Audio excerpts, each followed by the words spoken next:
सब बढ़िया होंगे और अच्छे से अपनी पढ़ाई भी कर रहे होंगे। और आपने लास्ट वीडियो देख ली होगी जहाँ पर हमने ट्रिग्नोमेट्री के बेसिक्स को पढ़ा था। ट्रिग्नोमेट्रिक टर्म्स क्या होती हैं, कैसे उनके साथ में एंगल हमेशा लिखा ही होता है। हाँ जी, क्या कौन किसका रेसिप्रोकल होता है, जैसे sine and cosec are the reciprocal of each other, second cosec are the reciprocal of each other, tan and cot are the reciprocal of each other, right बेटा। और जो साइन होता है हमारा that is perpendicular upon hypotenuse, वो जो हमने पंडित बद्री प्रसाद हरिहरी बोले वाला कॉन्सेप्ट पढ़ा था, दैट इज आल्सो इंपॉर्टेंट, जिसपे बेस हमने लास्ट वीडियो में क्वेश्चन किया था और आज ये उसी का कंटिन्यूड पार्ट है। तो इसमें आज हम सिर्फ क्वेश्चंस करेंगे, कॉन्सेप्ट्स ऑलरेडी आपके पास में है, ठीक है बेटा। आपको वहां से पढ़ लीजिएगा, आज मैं सिर्फ उनको यूज करूंगा और हम क्वेश्चन करेंगे, ठीक है बेटा जी। तो हम कैसे क्वेश्चन सीबीएसई पूछता है, conceptual clarity is very very very important. तो मैं आपको बताऊंगा कि आपको कॉन्सेप्ट क्लियर होना कितना जरूरी है। एक ही कॉन्सेप्ट पे बेस वो 1 मार्कर भी पूछ सकता है, वो 2 मार्कर भी पूछ सकता है, 3 मार्कर भी आ सकता है, 4 भी आ सकता है और 5 मार्कर भी आ सकता है, ठीक है बेटा जी। तो वो कुछ भी कैसा भी क्वेश्चन सीबीएसई बना सकता है। That's why your conceptual clarity is very important. अगर आप कॉन्सेप्चुअली क्लियर हो तो फिर आप कोई भी क्वेश्चन हैंडल कर लोगे। अगर आपको कॉन्सेप्चुअल क्लैरिटी नहीं है, देखो रटने से मैथ्स नहीं आएगा, मैथ्स प्रैक्टिस से आता है और कॉन्सेप्चुअल क्लैरिटी से आता है, टाइप ऑफ क्वेश्चंस करने से आता है। तब अगर आप इतना सब फॉलो करते हो तो मैथ्स आपको इजीली आ जाएगा, ठीक है बेटा जी। तो चलिए अपनी वीडियो क्वालिटी को 720 पिक्सल पे सेट कर लीजिए and let's start today's class, ठीक है बेटा।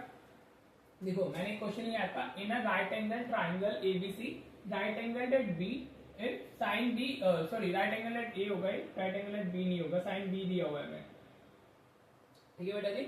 If sine B equals to 1/4 then find the value of sec B, ठीक है। आपको साइन बी की वैल्यू दी हुई, ये भी सीबीएसई 25 में 1 मार्क के लिए आया था, इसमें ऑप्शंस थे, मैंने भी ऑप्शन हटा दिए क्योंकि हम एज इसको टॉपिक डिस्कस कर रहे हैं, ठीक है बेटा।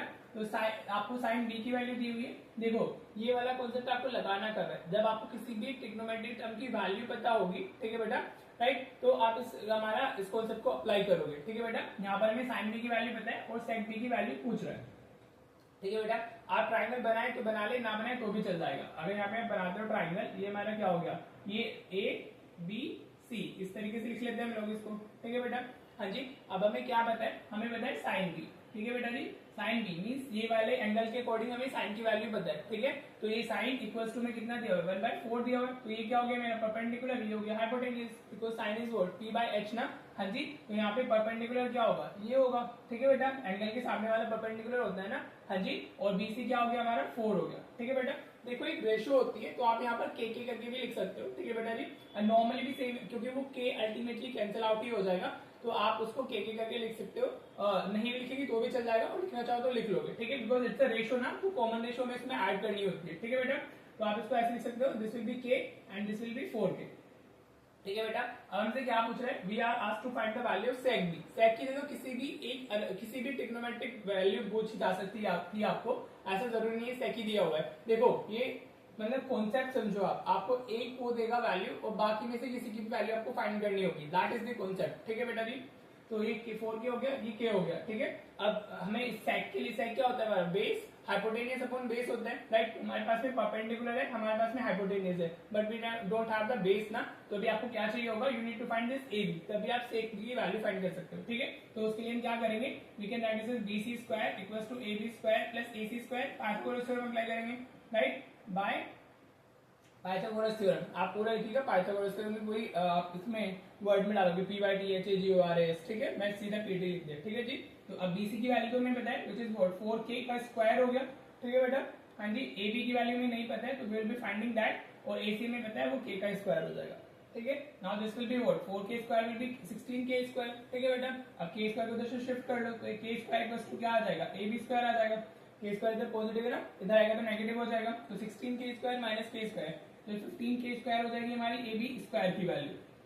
Now you need to shift square also to this side, तो 15k स्क्वायर हो जाएगा इक्वल्स टू AB, ठीक है बेटा जी। अब 15 तो परफेक्ट स्क्वायर नहीं है, तो रूट के अंदर ही रहने वाले, तो ये रूट 15, लेकिन k स्क्वायर दिया हुआ है तो रूट से बाहर आ जाएगा, तो रूट 15k आ गई हमारी AB की वैल्यू। बेस की वैल्यू कितनी आ गई है, रूट 15 आ गई, ठीक है। देखो ये एमसीक्यू में था, आपको इतना सब करने की जरूरत नहीं थी, आप क्विकली ये 1/4 ऐसे 1/4 इधर लिखोगे, हाँ जी, और आपको डायरेक्टली ऐसे रूट 15 इसकी वैल्यू मिल जाएगी, you can tick the option, ठीक है, वहां पे ऑप्शन है। लेकिन अगर ये 2 मार्कर में होता है सपोज, या 3 मार्कर के अंदर होता है, तब in that case you have to go like this, समझ आ रहा है बेटा। नाउ अब देखो हमसे क्या पूछ रहा है, हमसे पूछा है सेक बी पूछा है, तो सेक बी कितना होगा, सेक इज हमारा हाइपोटेनियस अपॉन बेस, तो हाइपोटेनियस हमारे यहाँ पर BC दिया हुआ है और बेस हमारा AB दिया हुआ है, ठीक है बेटा जी, समझ में आ रहा है। तो BC हमारा कितना हुआ, दैट इज 4K, और बेस कितना है हमारा √15K आया, तो K से K कैंसिल हो जाएगा, तो sec B की जो वैल्यू आ जाएगी हमारी दैट विल बी 4/√15। ठीक है बेटा जी, this was the answer for this question. ठीक है बेटा, क्लियर हो गया। अब देखो, आप मैं क्या बोलना चाह रहा हूँ आपको, अगर आपको किसी भी एक ट्रिग्नोमेट्रिक फंक्शन की वैल्यू पता है, ठीक है बेटा, ट्रिग्नोमेट्रिक टर्म की वैल्यू पता, किसी की भी फाइंड कर सकते हो। अब जरूरी नहीं है यहाँ पे sec B ही पूछा होता, ठीक है, हो सकता है 10 पूछा होता, तो 10 हमारा कितना होता है, 1 हो जाता है, 1/√15 हो जाता, कोट पूछा होता तो √15/1 हो जाता, बेस अपॉन परपेंडिकुलर ना। हमसे अगर कोसेक पूछा होता तो वो तो इसका रेसिप्रोकल ही होता, 4/1 4 ही हो जाता। हमसे सेक भी पूछ सकता है, तो वो एक वैल्यू देखिए कुछ भी पूछ सकता है, mainly that is the concept, आपको वो क्लियर होना चाहिए। ठीक है, और यहाँ भी जरूरी नहीं साइन की ही वैल्यू दे, यहाँ भी किसी की भी वैल्यू दे सकता है, तो अकॉर्डिंगली हम इसमें वो चेंजेस करेंगे और अपना आंसर फाइंड कर लेंगे। ठीक है बेटा, एमसीक्यू के अंदर इतना सब नहीं लिखना होता है, आप ये एमसीक्यू में कर रहे हो तो ये 1 आ गया, ये 4 आ गया, तो ये √15 आएगा। अब आपसे जो भी पूछा जाए आप बता सकते हो, दिस इज बेस, तो this is perpendicular, this is base और ये हाइपोटेन्यूज, आप कुछ भी लिख सकते हो जो भी पूछा जाएगा। ठीक है बेटा जी, तो होप आपको ये क्वेश्चन क्लियर हो गया होगा। चलिए नेक्स्ट क्वेश्चन करते हैं। देखो बेटा, ये क्वेश्चन लिया मैंने, एनसीईआरटी का क्वेश्चन है, सीधे सीधे वही करा रहा हूँ मैं, इंपॉर्टेंट क्वेश्चन है, पूछा जा सकता है। अगेन मैं आपको हमेशा ये बोलता हुआ चलूंगा कि आपको कॉन्सेप्चुअली क्लियर रहना है। हम जो टाइप कर रहे हैं that is based on the trigonometric ratios, जहाँ पे हम ट्रिग्नोमेट्रिक फंक्शंस या ट्रिग्नोमेट्रिक टर्म्स की जो वैल्यूज फाइंड करते हैं, देन जो भी हमसे पूछा जाता है वो फाइंड कर लेते हैं। ठीक है बेटा, अब हमें कुछ नहीं करना है, ऑलरेडी ट्राइंगल दिया हुआ है, ये एक राइट एंगल ट्राइंगल है, PQ 12, PR हमारा 13 हो गया, QR हमने फाइंड करना होगा बिकॉज वी नीड 10P और कोट R, और 10P और कोट 10 और कोट के अंदर हमारा हाइपोटेन्यूज तो आते ही नहीं है, परपेंडिकुलर और बेस आएगा, परपेंडिकुलर अपॉन बेस इज 10 और उसका reciprocal base upon perpendicular will be cot. ठीक है बेटा, तो first of all we need this QR। हाँ जी, तो हम वो कैसे फाइंड करेंगे, ये दोनों हमें ये दोनों साइड्स पता है। हाँ जी, और अगर राइट एंगल ट्राइंगल की दो साइड्स पता होती है तो थर्ड साइड हम उसको पाइथागोरस थ्योरम से अप्लाई करके फाइंड कर सकते हैं। ठीक है बेटा, तो सबसे पहले वही लिखोगे, अगर मैं इसके मतलब suppose it is a 2 mark का क्वेश्चन, उसके अकॉर्डिंग मैं करा रहा हूँ, एमसीक्यू में अगर आता है तो क्विकली जाना होता है। ठीक है बेटा, ये सब इतना नहीं स्पेसिफाई करना होता है। तो इन ट्राइंगल PQR आप सबसे पहले लिखोगे PR स्क्वायर, पाइथागोरस का पाइथागोरस थ्योरम अप्लाई कर रहे हैं ना, तो हाइपोटेन्यूज का square is equal to perpendicular square plus base square हमें यूज करना है। तो PR square equal to PQ square plus QR का स्क्वायर हो जाएगा। ठीक है बेटा जी, तो ये कितना है हमारा 13 का स्क्वायर हो गया, दिस इज व्हाट 12 का स्क्वायर, और QR हम यहाँ से फाइंड कर लेंगे अपना। ठीक है बेटा, तो दिस विल बी 169, इधर 144 आएगा, 12 का स्क्वायर मैं इसको इधर शिफ्ट कर दे रहा हूँ, तो -144 इक्वल्स टू QR स्क्वायर हो गया। ठीक है बेटा जी, दिस विल बी 25, अगर आप सब्ट्रैक्ट करोगे तो QR स्क्वायर। ठीक है, इधर शिफ्ट होगा तो √25 इक्वल्स टू QR, QR की वैल्यू हमारी कितनी आ गई, दैट इज 5 सेंटीमीटर आ जाती है हमारी QR की वैल्यू। ठीक है बेटा, राइट, हमें इसकी रिक्वायरमेंट होगी, हमने इसलिए फाइंड किया।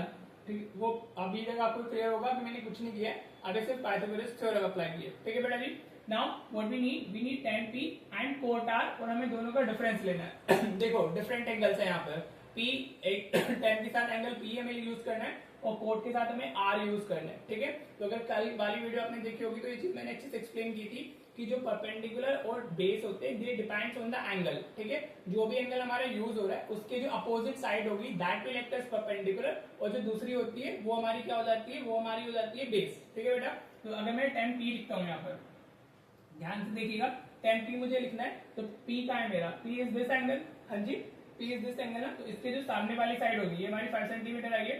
हाँ जी, जो इसके सामने वाली साइड होगी दैट विल एक्ट एज हमारा परपेंडिकुलर, तो हम क्या लिख लेंगे, QR अपॉन PQ आ जाएगा वो, इसमें हाइपोटेन्यूज क्यों ये आता है, परपेंडिकुलर अपॉन बेस इज 10 ना, 10 क्या है हमारा, परपेंडिकुलर अपॉन बेस, तो QR की वैल्यू कितनी है हमारी 5 बाय, और PR की वैल्यू 12 होगी। ठीक है बेटा जी, नाउ हमें क्या चाहिए, we need cot R also. ठीक है बेटा, what we need, cot R, ध्यान रखिएगा एंगल चेंज हो गया ना एट दिस टाइम R, तो परपेंडिकुलर बेस भी चेंज हो जाएंगे, मतलब एक्सचेंज ही हो जाएंगे, उल्टा हो जाता है, परपेंडिकुलर बेस बन जाएगा बेस परपेंडिकुलर। ठीक है, तो फिर भी ये एंगल R है, तो इसके अपोजिट जो ये साइड है हमारी that will act as now perpendicular, और जो दूसरा होगा वो base as a base act करेगा। ठीक है बेटा जी, समझ आ रहा है। तो कोट R क्या होता है, that is base upon perpendicular, वो कोट का उल्टा होता है ना, तो बेस हमारे यहाँ पर क्या है, QR है, और हमारा वो कितना है, PQ है, तो वापस सेम ही वैल्यू आ जाती है हमारी 5/12 भी आ गए। तो what we need to find now 10P minus cot R हमें बताना है, तो 5/12 माइनस 5/12, तो इस क्वेश्चन का क्या आंसर आ गया हमारा, 0 is the answer for this question. ठीक है बेटा जी, वो आपको अच्छे से क्लियर हो गया होगा। अगर ये 2 मार्क में आता है तब आपको इस तरीके से जाना है, अगर if comes in like MCQs तो आपको क्या करना है, आपको क्विकली यहाँ से 5 वो तो समझ में आती है, 12, 13 और 55 जो होते हैं हमारे पाइथागोरस ट्रिपलेट होते हैं, तो बड़ा बड़ा वैल्यूज डालोगे और आंसर फाइंड कर दोगे। इसमें से इतनी डिटेलिंग में नहीं जाना होता है। ठीक है बेटा जी, होप आपको क्लियर है। चलिए नेक्स्ट क्वेश्चन देखते हैं। देखो बेटा, ये भी एनसीईआरटी के क्वेश्चन है, मैंने सिर्फ इसलिए लिया है ताकि आपको कॉन्सेप्चुअल क्लैरिटी आ जाए। इतना इंपॉर्टेंट नहीं है लेकिन इस पे बेस्ड चीजें आ जाती हैं। ठीक है, तो आपको इस तरीके से अगर लिख के दिया 15 कोट ए इक्वल्स टू 8, तो ये भी आप कुछ बच्चों को तो क्लास 10th में होते हैं ये भी समझ ही नहीं आता है कि ये भी हमारा क्या एक रेशो की फॉर्म में लिखा हुआ है। ठीक है, तो उन्हें तो पता नहीं क्या ही लगने लग जाता है कि सर ये क्या क्वेश्चन है, ये कैसे होगा। हाँ जी, तो अगर आप ध्यान से देखो तो ये 15 कोट ए इक्वल्स टू 8 लिखा है ना, तो आप 15 को तो शिफ्ट कर सकते हो इजी। आप क्या लिख सकते हो उसको, cot A is equals to हमारा क्या आ गया 8/15 आ गया। ठीक है, मैंने क्या किया 15 को सिर्फ इधर शिफ्ट किया है, राइट। तो ये क्या हो गया हमारा same he type of question हो गया ना, ट्रिग्नोमेट्रिक रेशियोज बेस। ठीक है बेटा जी, तो कोट क्या होता है, कोट होता है हमारा बेस अपॉन परपेंडिकुलर। तो बेस हमें कितना दिया हुआ है 8 और परपेंडिकुलर में कितना दिया हुआ है 15 दिया हुआ है। ठीक है, और अगर आप यहाँ देखते हो तो एंगल इज सेम। हाँ जी, जब कोट ए दिया हुआ है आगे भी साइन है और सेक ही पूछा है। ठीक है, तो परपेंडिकुलर जो परपेंडिकुलर बेस ये दोनों ही होंगे, 8 विल बी दी हमारा base and 15 will be the perpendicular. अब हमें साइन बताना है और सेक बताना है, तो उसके लिए हमें हाइपोटेन्यूज चाहिए होगा। तो अगर आप इसमें वो लगा लेते हो, ये हमारा एंगल ए होगा यहाँ। तो अगर मैं इसमें वो लगाता हूँ लाइक अपनी पाइथागोरस थ्योरम, तो ये क्या होगा हमारा, ये तो परपेंडिकुलर है तो 15 विल बी दिस और ये 8 हो जाएगा। अगर इसमें आप वो लगाओगे hypotenuse square equals to perpendicular square plus base square. ठीक है बेटा जी, हाँ जी। देखो अगर 2 मार्क में आते हैं तो आप इसको वही थोड़ा ऐसे रिप्रेजेंट करोगे, 8 के 15 के लेके करोगे जैसे कि मैंने फर्स्ट क्वेश्चन कराया था। ठीक है, बाकी अगर ये एमसीक्यू में आ रहा है, मैं एमसीक्यू के अकॉर्डिंग करा रहा हूँ तो बताता हूँ कैसे करना है आपको खुद ही। तो ये कितना हो जाएगा हमारा 8 का स्क्वायर कितना होगा हमारा 64 और 15 का 2 to 5 होगा, तो ये हमारा आ जाएगा 289। तो हाइपोटेन्यूज स्क्वायर, तो हाइपोटेन्यूज कितना आ जाएगा 17 आ जाएगा। 289 इज द स्क्वायर ऑफ 17। ठीक है बेटा जी, तो ये कितना आ गया 17, right. Now you know base कितना है हमारा 8, परपेंडिकुलर कितना है 15 और हमें बताना क्या है साइन ए। साइन ए हमारा क्या होता है, साइन ए होता है हमारा परपेंडिकुलर अपॉन हाइपोटेन्यूज। ठीक है, कहां से ये आ रहा है हमारा, यहाँ से पंडित बद्री प्रसाद हरि हरि बोले। ठीक है बेटा जी, तो first is sine, second is cos, third is tan. SCT भी याद कर सकते हो आप इसको। ठीक है, तो परपेंडिकुलर हमारा कितना है दैट इज 15 और हाइपोटेन्यूज हमारा कितना है 17। तो साइन ए की वैल्यू कितनी आ गई हमारी 15/17 आ गई। देखो कितना इजी है। अब हमें क्या बताना है नेक्स्ट, सेक ए बताना है। सेक हमारा क्या होता है रेसिप्रोकल ऑफ कोस, तो बेस हाइपोटेन्यूज अपॉन बेस हो जाएगा क्योंकि कोस इज बेस अपॉन हाइपोटेन्यूज। तो सेक की वैल्यू कितनी आ गई, अभी हाइपोटेन्यूज हमारा 17 आया था और बेस इज हमारा 8, तो हमारा सेक कितना हो गया 17/8 हो गया। ठीक है बेटा, देखो कितना इजी क्वेश्चन था और एमसीक्यू में इजीली आ सकता है। कोट ए लेकर भी आपसे साइन ए पूछ लेगा, ऐसा ये पूछ लेगा, कुछ भी पूछ सकता है। ठीक है, तो again be conceptually clear. Concept में यही है कि if you have a value of one trigonometric term, हाँ जी, इन टर्म्स ऑफ रेशियो, तो you can find the value of any other trigonometric term. ठीक है बेटा, होप आपको क्लियर हो गया है। चलिए अभी थोड़ा बड़ा क्वेश्चन ले लेते हैं फिर हम इस वीडियो को एंड करेंगे। आज इतना ही रखेंगे, इसका पार्ट 1 ये हो जाएगा and then will be doing the part 2 for the will be doing the part 2 in the next video. ठीक है बेटा जी, तो चलिए देखते हैं नेक्स्ट क्वेश्चन नंबर। देखो बेटा, ये क्वेश्चन भी एनसीईआरटी का ही है। एनसीईआरटी से देखो आपको अगेन आई एम सेइंग कि आपको कॉन्सेप्चुअल क्लैरिटी होना जरूरी है, दैट्स इट। आप कुछ भी क्वेश्चन कर सकते हो, अल्टीमेटली यू विल सी कि आपको एक ट्रिग्नोमेट्रिक टर्म की वैल्यू अवेलेबल होगी और आपसे कुछ भी पूछा जा सकता है। अभी जो हमने 2 क्वेश्चन और किए हैं या 3 क्वेश्चन और किए हैं वो वैसे ही है ऑलमोस्ट, बस इसमें फाइंड के लिए जो एक्सप्रेशन होता है वो चेंज हो जाता है, बाकी जो गिवन होगा वो हमारी ट्रिग्नोमेट्रिक टर्म ही होगी। ठीक है बेटा जी, तो आपको क्लियर हो रहा होगा कि हम क्या कर रहे हैं, राइट। तो चलिए अब इस क्वेश्चन को करते हैं। हमें क्या दिया हुआ है, we are provided with given है हमें क्या कोस थीटा गिवन है विच इज हमारा 7/8। ठीक है बेटा, this is given to us. हाँ जी, और हमसे फर्स्ट पार्ट में ये पूछ रहे हैं, सेकंड पार्ट में ये पूछ रहे हैं। सेकंड पार्ट तो बहुत इजी है, कोस थीटा का स्क्वायर ही करना है, राइट। तो उसका आंसर 49/64 ही होगा। ठीक है, सेकंड जिस बच्चे को पूछना है एटलीस्ट अगर ये क्वेश्चन आता है तो सेकंड पार्ट तो जरूरी कर दे, 1 मार्क तो उसका मिल जाता है। ठीक है बेटा जी, सेकंड तो बहुत ईजी है। Let's discuss the first part. First part के लिए साइन और कोस की वैल्यू चाहिए होगी और एंगल सेम है, थीटा ही दिया हुआ है, थीटा ही यूज करना है, राइट। तो जो परपेंडिकुलर बेस है वो फिक्स है, हाइपोटेन्यूज भी सेम ही होगा। हाइपोटेन्यूज तो हर एक भी सेम होता है, परपेंडिकुलर बेस एंगल पे डिपेंड करते हैं। ठीक है बेटा, तो कोड क्या होता है हमारा बेस अपॉन परपेंडिकुलर। हाँ जी, तो बेस हमारा क्या आ गया है 7 और परपेंडिकुलर कितना है हमारा 8 है। ठीक है जी, तो अगर हम यहाँ पे वो लगाते हैं पाइथागोरस थ्योरम, तो हाइपोटेन्यूज स्क्वायर क्या होगा हमारा perpendicular square plus base square हो जाएगा। ठीक है बेटा जी, आप इसको कॉमन रेशियो के साथ करेंगे, इस बार हम थोड़ा सा कॉन्सेप्ट के साथ भी कर लेते हैं। तो परपेंडिकुलर इज हमारा 8k, तो इसमें 8k का स्क्वायर डाल देते हैं। बेस हमारा कितना है 7k, तो 7k का स्क्वायर डाल दें। ठीक है बेटा जी, तो ये कितना आएगा हाइपोटेन्यूज स्क्वायर 64k स्क्वायर हो जाएगा और 49 के स्क्वायर हो जाएगा। Now you need to add both. हाँ जी, लाइक टर्म्स ही है ना, तो ऐड हो जाएंगी। तो 69 और 4 कितना हुआ हमारा 13 हो गया, 6 और 4 10 और 1 11। ठीक है बेटा जी, तो हमारा ये 113 के स्क्वायर आ गया। ठीक है बेटा जी, सिर्फ ऐड किया, ये 7 है 49, 8 है हमारा 64, दैट्स इट। ठीक है, अगर सॉरी इट्स के स्क्वायर, मैंने 3 लिख दिया गलती से। हाँ जी, अब हाइपोटेनस कितना होगा, आप इसका स्क्वायर रूट लोगे तो 113 के का स्क्वायर आएगा। अब 113 तो एक हमारा परफेक्ट स्क्वायर नहीं है, तो वो तो रूट के अंदर ही रहेगा। हाँ जी, वो के रूट के बाहर आ जाएगा। ठीक है, वो कॉमन रेशियो लेके कर रहे हैं, के यहाँ पे क्या रिप्रेजेंट कर रहे हैं, common ratio, because this is a ratio और हमारे टॉपिक का नाम है ट्रिग्नोमेट्रिक रेशियो है, तो कॉमन रेशियो के साथ में ही करना होता है। ठीक है बेटा जी, नाउ हमें जो चाहिए अपने एक्सप्रेशन के लिए, हम पहले वो वैल्यूज डाल लेते हैं। साइन थीटा हमारा क्या होगा, साइन थीटा हमारा होता है perpendicular upon hypotenuse, this is the value of sine theta. Now perpendicular हमारा कितना है, दैट इज 8 के। हाँ जी, और हाइपोटेनियस हमारा कितना है, रूट 113 के। देखो मेरा 8 थोड़ा इस तरीके से बनता है, तो उसको आप समझ जाइएगा, राइट। तो साइन थीटा की वैल्यू हमारी कितनी आ गई, that is 8 by root 113, this is the value of sine theta. ठीक है बेटा जी, now we need the value of cos theta as well. वो क्या होगा हमारा, बेस अपॉन हाइपोटेनियस होगा, तो बेस अपॉन हाइपोटेनियस, और बेस हमारा कितना है 7 के, और ये हमारा रूट 113 के आ गया, के से के कैंसिल, तो कोस थीटा की वैल्यू हमारी कितनी आ गई, दैट इज हमारा 7 बाय रूट 113।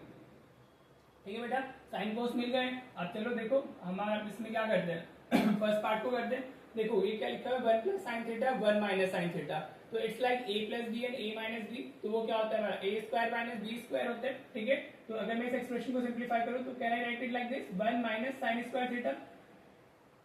हाँ जी, ऊपर न्यूमरेटर में 1 plus sine theta 1 minus sine theta है ना, तो मैंने अगर आप इसको मल्टीप्लाई भी करोगे इनसाइड कभी भी आपको वही मिलेगा। बाकी आप वैल्यूज पुट करके भी कर सकते हो। Ultimately this is the identity a square minus B square equals to a plus B and a minus B. तो a plus B minus a plus B into a minus B क्या होगा, a square minus B square होगा। a का square मतलब 1 का square 1 ही होता है, तो इसलिए मैंने वही डाल दिया। सेम एज अपॉन में हम क्या लिख लेंगे, 1 माइनस कोस स्क्वायर थीटा लिख लेंगे। ठीक है बेटा जी, ये कहां से आया, होप आपको क्लियर हो गया होगा। a plus B A minus B की जो आइडेंटिटी होती है ना, that is equal to a minus B and sorry a square minus B square, तो उसको यूज करके मैं लिख रहा हूँ। ठीक है, अब वैल्यूज डाल दो, तो ये कितना हुआ 1 माइनस साइन थीटा हमारा कितना है 8 बाय रूट 113, तो ये कितना आ जाएगा हमारा 8 बाय रूट 113 का होल स्क्वायर आएगा। ठीक है बेटा, होप आपको क्लियर हो गया होगा। अपॉन में हमारा 1 माइनस कोस स्क्वायर थीटा, तो वो 1 माइनस 7 बाय रूट 113 है, इसका होल स्क्वायर हो जाएगा। ठीक है बेटा जी, होप यहाँ तक आपको क्लियर हो रहा होगा। बस अब कुछ नहीं है, अगर आप स्क्वायर ओपन करोगे तो ये 1 माइनस 64 बाय 113 हो जाएगा। 8 का स्क्वायर 64, भाई अगर ब्रैकेट के बाहर स्क्वायर होता है तो ब्रैकेट के अंदर जितनी भी टर्म्स लिखी होती है उनको सबका स्क्वायर करना होता है, if they are in multiplication और डिवीजन। ठीक है, एडिशन सब्ट्रैक्शन में आइडेंटिटी से हम जाते हैं। डिवाइडेड बाय हमारा क्या हुआ 1 माइनस 7 का स्क्वायर 49 अपॉन 113 आ गया। अभी हमारे फ्रैक्शंस लिखे हुए हैं। हाँ जी, अब भाई न्यूमरेटर में भी एक फ्रैक्शन है, डिनोमिनेटर में भी एक फ्रैक्शन है, तो सॉल्व कर लेंगे। भाई ये 113 इस तरफ चला जाएगा, तो ये 113 माइनस 64 अपॉन 113 आ गया। ऐसे डिनोमिनेटर में इस तरफ आ जाएगा, क्रॉस मल्टीप्लिकेशन ना, ये कॉन्सेप्ट बताया हुआ है मैंने। तो 113 माइनस 49 अपॉन 113 हो गया, राइट। अब ये कॉमन डिनोमिनेटर से तो कैंसिल हो जाएंगे। अब 113 और 64 और 49 का सेम ही है, तो अगर हम इसको माइनस करेंगे तो विल गेट 49, और इसको हम वो करेंगे तो ये हमारा आ जाएगा 64 आ जाएगा। ठीक है बेटा जी, तो this is the final answer for part first, 49 by 64। Hope आपको क्लियर हुआ होगा। इन केस नहीं होता है तो प्लीज कमेंट किया कीजिए ताकि हम इसको डिस्कस कर सके वापस। ठीक है, अब सेकंड पार्ट की अगर आप बात करते हो तो वो तो बहुत ईजी है, वो तो कोट स्क्वायर थीटा लिखा हुआ है, तो वो तो डायरेक्टली 7 बाय 8 का आप स्क्वायर कर दोगे तो आपको सेकंड पार्ट की वैल्यू मिल जाएगी, दैट विल बी 49 बाय 64। तो दोनों का आंसर बेसिकली सेम ही आ रहा है इस केस में। ठीक है बेटा, होप आपको ये आज का मतलब ये वाला क्वेश्चन क्लियर हो गया होगा। ये बहुत ईजी है, मतलब try to understand the concept में वापस बार बार यही बोले जा रहा हूँ। ठीक है, कॉन्सेप्ट इज दिस, अगर आपको एक किसी ट्रिग्नोमेट्रिक फंक्शन की वैल्यू पता है एज अ रेशियो, तो आप किसी की भी वैल्यू फाइंड कर सकते हो और उससे कोई भी क्वेश्चन बना दिया जाएगा। आपको सिर्फ वैल्यूज फाइंड करनी है, then you have to substitute the values. ठीक है बेटा जी, आज की वीडियो को हम इतना ही रखेंगे। हमने 4 क्वेश्चंस कर लिए हैं आज की वीडियो में। अभी दिस इज द पार्ट 1, अभी हम इसके दो या तीन क्वेश्चन और करेंगे जो इंपॉर्टेंट है हमारे नेक्स्ट वीडियो में हम करेंगे। ठीक है बेटा जी, तो इन केस अगर आपको कोई भी डाउट रहा है आज की वीडियो के अंदर, ठीक है, तो आप कमेंट कीजिएगा। हाँ जी, और if you want any change in the videos please do let me know so that I can consider all those your comments, all those your हमारा सजेशंस इन माय वीडियो। ठीक है बेटा जी, तो चलिए मिलते हैं फिर नेक्स्ट वीडियो में। Thank you so much for watching the video.